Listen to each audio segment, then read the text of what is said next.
ऐसे 6 हार्मोन्स हैं जो कि बॉडी का मेटाबॉलिज्म मेंटेन कर रहे होते हैं, इन दिस सेंस कि बॉडी वेट लोअर साइड पे रख रहे होते हैं। अगर आप बॉडी में उनकी सिक्रीशन को अपनी डाइटरी पैटर्न से, अपने रूटीन से सेट कर लें, तो ये आपको वेट मैनेज करने में बेहद हेल्प आउट करेंगे। जो अब थायराइड बॉडी का मेटाबॉलिज्म को इन्हेंस कर रहा होता है, इसके लिए आयोडीन बेहद ज़रूरी है। अगर आयोडीन की डेफिशिएंसी होगी बॉडी में तो ये सही तरह काम नहीं करेगा। ग्रोथ हार्मोन बॉडी में फास्टिंग से बढ़ रहा होता है। इसके अलावा अगर हाई इंटेंसिटी एक्सरसाइज करें, आप वर्कआउट करें, तो इस कंडीशन में जो ग्रोथ हार्मोन है उसकी सिक्रीशन बढ़ रही होती है।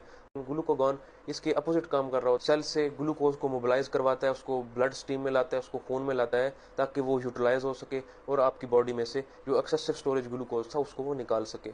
नेक्स्ट पे आता है टेस्टोस्टेरोन। अब टेस्टोस्टेरोन एक ऐसा हार्मोन है जो कि मसल बिल्डिंग में भी यूज़ हो रहा होता है। आपका जो बॉडी का मसल मैस है वो इसकी वजह से बन रहा होता है। कॉर्टिसोल, अब कॉर्टिसोल बॉडी में स्ट्रेस के वक्त इंक्रीज होता है। अगर आप शॉर्ट टर्म में बॉडी को स्ट्रेस दे रहे हैं, जिस तरह एक्सरसाइज करना, फिजिकल एक्टिविटी करना, फास्टिंग करना, वर्कआउट करना, ये तमाम ऐसी एक्टिविटीज़ हैं जो कि कॉर्टिसोल का लेवल रेज कर रही होती हैं। तो ये ऐसी स्ट्रेसफुल एक्टिविटी है जो कि पॉजिटिव इम्पैक्ट क्रिएट कर रही होती है आपकी बॉडी पे, और ये फैट बर्निंग का प्रोसेस भी इसके साथ ही होगा।